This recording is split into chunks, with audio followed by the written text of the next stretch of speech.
الله قوي عزيز صدق الله العظيم আজও মৃত্যুর পাঞ্জা লড়ছে হাসপাতালে। আল্লাহ তাদের সকলকে সুস্থতা দান করুক। ওই শহীদ হাজারো শহীদের রক্তে ভেজায় বাংলার জমিনে তাদের আকাঙ্ক্ষিত যে রাষ্ট্র ব্যবস্থা কায়েম করতে চেয়েছিল তারা পারে নাই। এই অসুস্থ বান্দারা সুস্থ হয়ে যেন বাংলার জমিনে সেই সমাজ কায়েম করতে পারে। আজকে একটা প্রোগ্রাম গেছিলাম, সেখানে একজন ভাই ঢাকায় ওই মিছিলে ছিল, পেছন দিকে অসংখ্য গুলি। আল্লাহ হায়াতে বেঁচে রেখেছে আমাদের পলাশবাড়ি উপজেলার এক ছেলে। সে কেঁদে কেঁদে বললো যে দেখেন আমার শরীরের অবস্থা, ছোট্ট একটা ছেলে ঢাকায় লেখাপড়া করে, এই অবস্থা। পলাশবাড়িতে আমার করতে পারতেছে না। বাংলাদেশ জামাত ইসলামী তারে সাহায্য করার চেষ্টা করছে। আজকে এই পরিবারের কি অবস্থা হবে? স্বৈরাচার সরকারের পেটুয়া বাহিনী এই কাজ ঘটাইছে। কি আপনারা দেখেন নাই টেলিভিশনে? পলাশবাড়ির আর একজন ভাইকে দেখতে গেলাম, ওই স্বৈরাচার সরকারের পেটুয়া বাহিনীর বন্দুক দিয়ে মাথার উপর ডাং মারছে, পুরো মাথাটা ফাঁক হয়ে গেছে, 16টা সিলাই পড়ছে। ওই বন্দুক দিয়ে ডাঙ্গে পায়ে ডাং মারছে। আমি কিভাবে চিকিৎসা করব? তার কথা শুনে ওই জায়গাতে আমার বুক ফেটে কান্না আসলো। আমরা বেশ কয়েকজন গেছিলাম। আজকে তার দিকে কে দেখে? তার সাহায্য কে করে? আর সেই ভাইয়ের মাথা ফাটবে কেন? তার পা ভাঙ্গি দেওয়া হলো কেন? এর জবাব কে দেবে? সম্মানিত ভাই সব, এভাবে অসংখ্য ভাই, হাজার হাজার ভাই এইরকম ভাবে মৃত্যুর সঙ্গে পাঞ্জা লড়ছে। আমরা সবাই মিলে দোয়া করি, আল্লাহ তাআলা তাদের সকলকে সুস্থতা দান করুক। সবাই বলে আমিন। সম্মানিত ভাই সব, মহানবী সাল্লাল্লাহু আলাইহি ওয়াসাল্লামের জীবন চরিত আলোচনা করা হয়, যেটা সেইটাকে বলা হয় কি? সিরাত মাহফিল। এই সিরাত মাহফিল বিশ্বনবী মুহাম্মদ রাসূলুল্লাহ সাল্লাল্লাহু আলাইহি ওয়াসাল্লামের জীবন চরিত শোনার জন্য, তার প্রেমে আপনারা এসেছেন, জামাত ইসলামের প্রেমে নয়। এখানে যারা আলোচনা করছেন তাদের প্রেমে নয়, তাদের ভালোবাসা নয়, বিশ্বনবী মুহাম্মদ রাসূলুল্লাহ সাল্লাল্লাহু আলাইহি ওয়াসাল্লাম প্রেম ভালোবাসায় আমরা এখানে এসেছি। কি বলেন?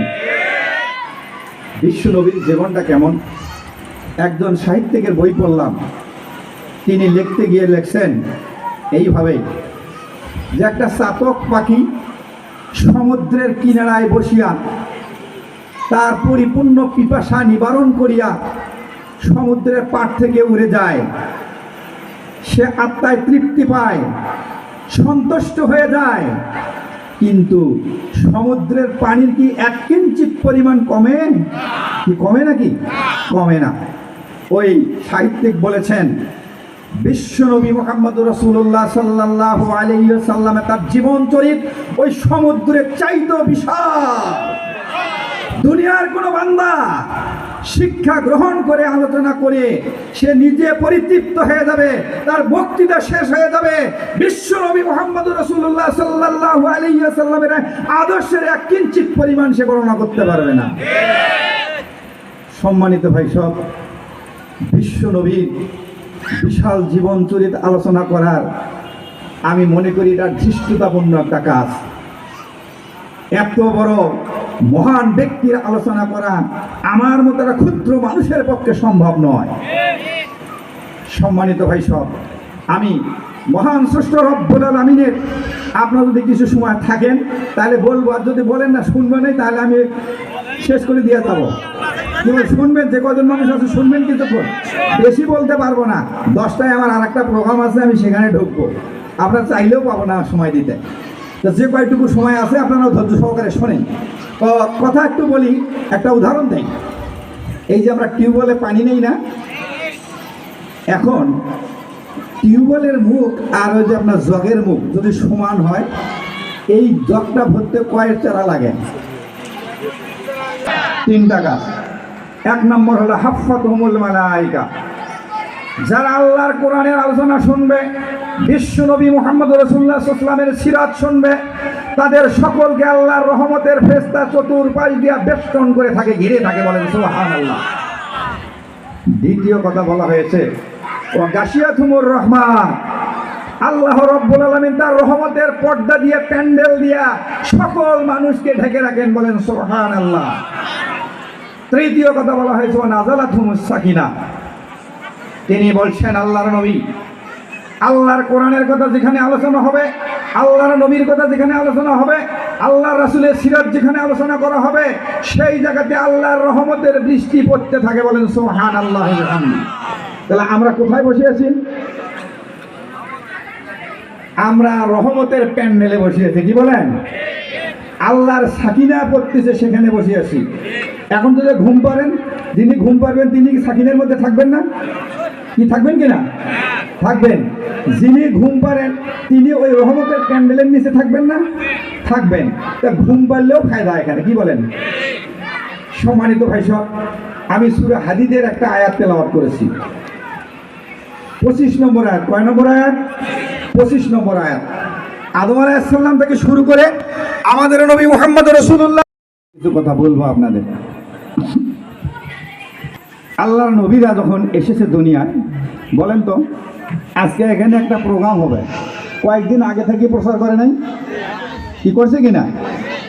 মুখে মুখে প্রচার করছে, হয়তোবা পোস্টার দিয়ে প্রচার করছে, মাইকিং দিয়ে প্রচার করছে, হতে পারে। কিন্তু নবীদের ব্যাপারে কেউ কি মাইকিং করছে? কোনো নবীর প্রচারের জন্য মাইকিং হয়েছে? পোস্টারিং হয়েছে? কিছুই হয় নাই। তো নবীদের প্রচারটা হলো কিভাবে? নবীদের সকলের প্রচারটা কিভাবে হয়ে গেল? কারণ হলো সকল নবীকে আল্লাহ তাআলা নবুয়তের আগে 3টা জিনিস দিচ্ছে। কয়টা জিনিস? মনে করে রাখেন, কয়টা জিনিস? 3টা জিনিস। একটা হলো সকল নবীকে তদানীন্তন সময়ে সর্বশ্রেষ্ঠ বংশমর্যাদা সকল নবীকে আল্লাহ দান করেছেন, বলেন সুবহানাল্লাহ। দ্বিতীয় হলো সকল নবীকে আল্লাহ তাআলা আকর্ষণীয় চেহারা দান করেছেন।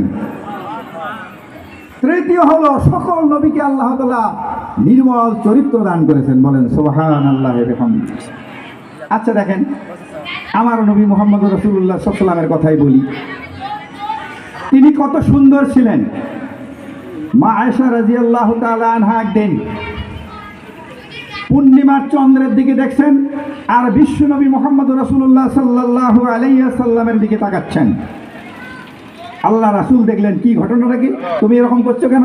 বলে, না, আমি দেখতেছি আল্লাহর নবীর উজ্জ্বলতা আর চন্দ্রের উজ্জ্বলতার মধ্যে পার্থক্য কতটুকু। রাসূল জিজ্ঞাসা করলেন, কতটুকু?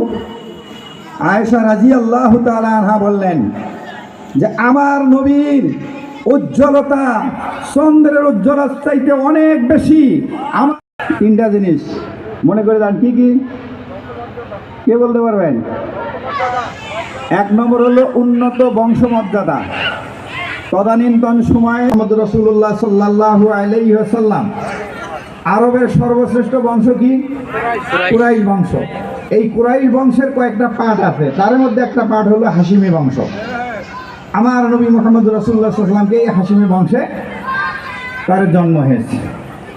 আর তার চেহারার উজ্জ্বলতা, এটা তো বললাম আয়েশা রাদিয়াল্লাহু তাআলা আনহা, যে হে রাসূল, চন্দ্রের উজ্জ্বলতা আখিরি জামানার নবী মুহাম্মদ রাসূলুল্লাহ সাল্লাল্লাহু আলাইহি ওয়াসাল্লামের উজ্জ্বলতার কাছে হার মেনেছে, বলেন সুবহানাল্লাহ।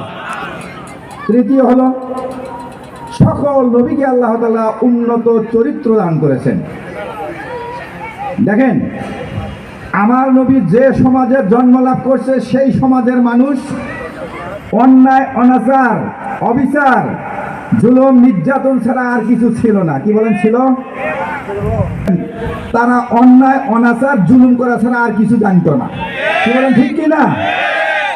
যদি বলেন না এটা ঠিক কথা নয় হুজুর, তাহলে আমার মতো ব্যক্তি, আমি চ্যালেঞ্জ করে বলবো, গাইবান্ধা জেলায় ছাত্র জীবন থেকে 1981 সালে ছাত্র শিবিরের সহযোগী সদস্য হয়ে জেলা সভাপতিগিরি করেছি, জামাত ইসলামের দায়িত্ব পালন করছে, গোটা গাইবান্ধা জেলার প্রতিটা গ্রামগঞ্জ আমি ঘুরে বেড়াই। চ্যালেঞ্জ করে বলতে পারবো, কোনো একটা ব্যক্তি যদি বলতে পারে কারোর সঙ্গে খারাপ ব্যবহার করছে, মাত্র ধোকা প্রতারণা, কাউকে ঢকানো তো দূরের কথা। আমি গাইবান্ধা স্টেশন মসজিদের ইমাম ছিলাম 10 বছর। 14 সালে ওই স্বৈরাচারের গোষ্ঠীরা থানায় ডেকে নিয়ে যে আমার জোর করে ইস্তেফা দেওয়া হয়েছে।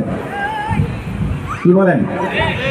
যেদিন ইস্তেফা দেই সেদিন ওই প্রশাসন সহ সকলকে বলছিলাম যে আমি আজকে এই মসজিদ থেকে চলে যাচ্ছি। কি জন্য যাচ্ছি? তারা বলছে যে আপনার কোনো দোষ নাই, আপনি সবার চাইতে ভালো মানুষ, তাহলে যেতে হচ্ছে কেন? যে আপনার একটা দোষ, সেটা হলো জামাত ইসলামী করেন আপনি। আমি ওই সময় ছিলাম বাংলাদেশ জামাত ইসলামী গাইবান্ধা পৌরসভার আমির। যে আমরা গাইবান্ধা শহরে যতগুলো মসজিদ আছে, আপনার মতো এত বড় লিডার কোন মসজিদের ইমাম নয়। সুতরাং জামাত ইসলামের এত বড় মসজিদ, এত বড় লিডারকে আমরা এত বড় মসজিদের ইমাম থাকতে দেব না। তারা এই সিদ্ধান্ত নিয়েছিল,